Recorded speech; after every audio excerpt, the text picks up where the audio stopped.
राधे राधे मित्रों। आज मैं आप सभी के लिए लेके आया हूँ अजा एकादशी व्रत कथा। बोल बाके बिहारी लाल की जय। तो कहते हैं बंधुओं, एक समय की बात है।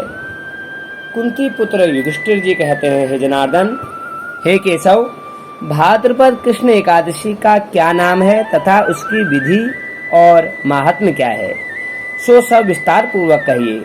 भगवान श्री कृष्ण कहते हैं, हे राजा युधिष्ठिर, समस्त पापों का नाश करने वाली इस एकादशी का नाम अजा एकादशी है। इसके व्रत के पुण्य प्रभाव से मनुष्य को सांसारिक पापों से मुक्ति मिल जाती है। जो मनुष्य इस दिन भगवान ऋषिकेश का पूजन करता है उसको वैकुंठ धाम की प्राप्ति होती है। अब मैं इसकी पुनीत कथा कहता हूँ, आप ध्यान पूर्वक सुनिए। एक समय की बात है, सतयुग में सूर्यवंश में हरिश्चंद्र नाम के एक सत्यवादी राजा राज्य करते थे।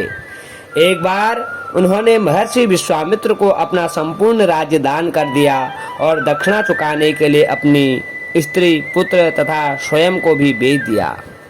वह चांडाल का दास बनकर सत्य को धारण करते हुए मृतकों का वस्त्र ग्रहण करते रहे, मगर किसी प्रकार भी सत्य की विचलित नहीं हुए, सत्य से वह विचलित नहीं हुए। इस प्रकार राजा को कई वर्ष बीत गए तो उन्हें अपने इस नीच कर्म पर बड़ा दुख हुआ और वह इससे मुक्त होने का उपाय सोचने लगे कि मैं क्या करूं।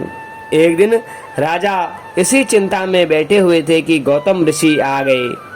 राजा ने उनको देखकर प्रणाम किया और अपनी सब दुख भरी गाथा सुनाई।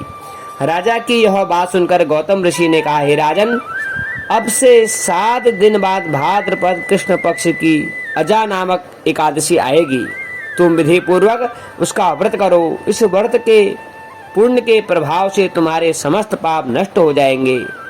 इतना कहकर गौतम ऋषि अंतर्ध्यान हो गए। राजा ने उनके कथनानुसार एकादशी आने पर विधि पूर्वक व्रत व जागरण किया। उस व्रत के प्रभाव से राजा के समस्त पाप नष्ट हो गए और राजा का मृत पुत्र रोहित भी जीवित हो गया। स्वर्ग में बाजे बजने लगे और पुष्पों की वर्षा होने लगी तथा महाराज हरिश्चंद्र ने अपने पुत्र और स्त्री को वस्त्र और आभूषणों से युक्त किया।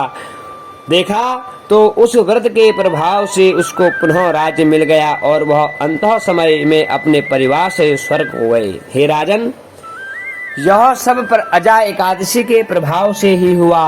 अतः जो मनुष्य विधि पूर्वक इस व्रत को करते हैं और रात्रि में जागरण करते हैं, उनके समस्त पाप नष्ट होकर अंत में वे भी स्वर्ग लोक को प्राप्त होते हैं। इसी एकादशी की कथा के श्रवण मात्र से अश्वमेघ यज्ञ का फल प्राप्त होता है। जो इस व्रत को धारण करता है तथा इस अजा एकादशी व्रत कथा को श्रवण करता है, उसे एक अश्वमेघ यज्ञ करने का सौभाग्य प्राप्त होता है। हर हर महादेव। जय श्री राम।